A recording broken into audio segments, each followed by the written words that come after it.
Retinoids are really an absolute powerhouse when it comes to skincare and the benefits that they have on overall skin health.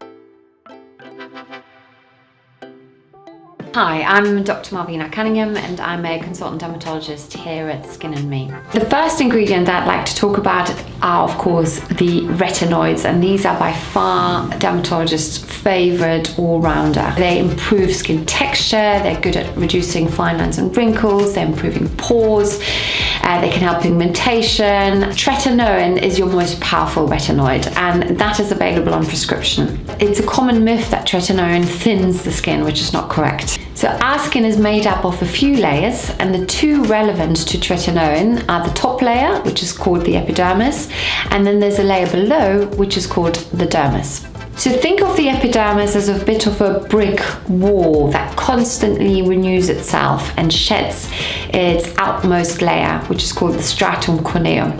So tretinoin speeds up this process of shedding. So actually initially the epidermis becomes thicker, not thinner, and the stratum corneum becomes more compact.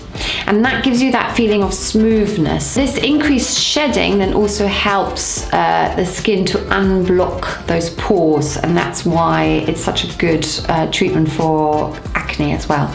Now in the dermis, tretinoin works actually to increase collagen and elastin and glycosaminoglycans, and these are your building blocks of your dermis. What it means is that your dermis becomes thicker, and that's why your skin appears more plump. Now collagen is a main building block of the dermis, and we lose it through age and photo damage. So that leaves our skin slightly rougher and also gives us the appearance of wrinkles. So retinol, retinaldehyde, for example, are all slightly weaker retinoids that you can get over the counter in cosmetic products, whereas things like tretinoin and also a cousin of tretinoin, which is adapalene, you can only get on prescription. Retinol is a weaker cousin of tretinoin, and that's because it needs to be converted first to retinoic acid, which is the active ingredient that actually activates the retinoid receptor.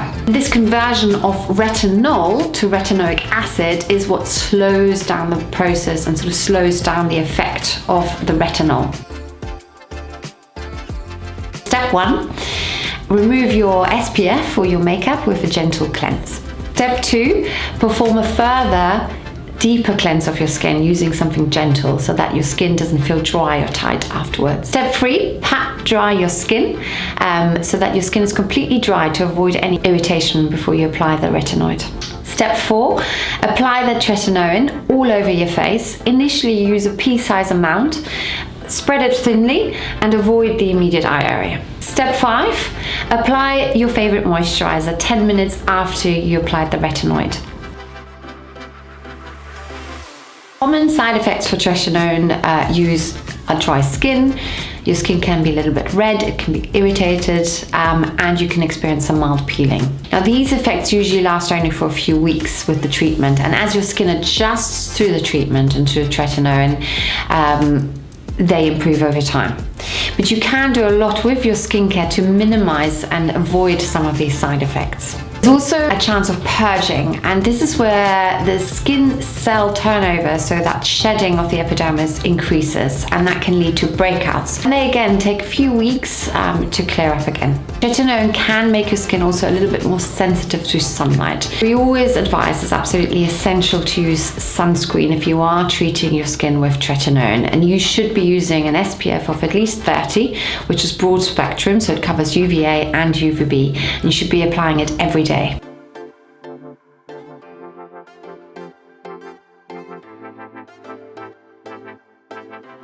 Azelaic acid is another brilliant all-rounder that helps to unblock your pores. It can fight dark spots, and it can reduce redness and also fight bacteria. Azelaic acid works as a chemical exfoliator and unblocks pores that have become blocked in acne, and it can also kill the bacteria that are implicated in acne. Azelaic acid is also great at fighting inflammation and reducing the swelling and the redness that you can see in acne. Azelaic acid slows the production of melanin, so it helps fight pigmentation caused by sun damage, melasma, and also acne. It's been shown to improve skin texture as well. I like azelaic acid because generally, actually, it's really well tolerated, even on quite sensitive skin. It is available in different concentrations, and the top concentration availability so far is 20%.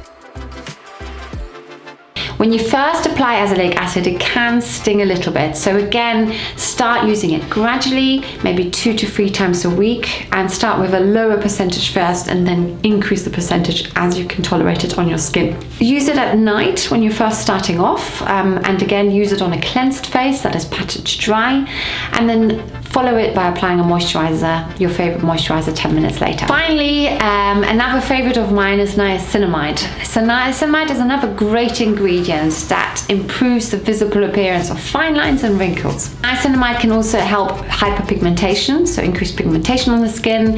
It's a great moisturizer for the skin, and it also helps to regulate the skin's oil production. So that's why niacinamide is great at also battling acne and rosacea, and it's also a really great alternative to other slightly harsher ingredients such as, for example, retinoids. It also increases the production of ceramides in your skin, so that helps moisturize your skin. The reason why I like niacinamide is because it's really well tolerated by all skin types, so it's a great addition to your normal routine. That was my deep dive on the 3 popular skincare ingredients that us dermatologists love to use. I hope you enjoyed this, and I'll see you next time.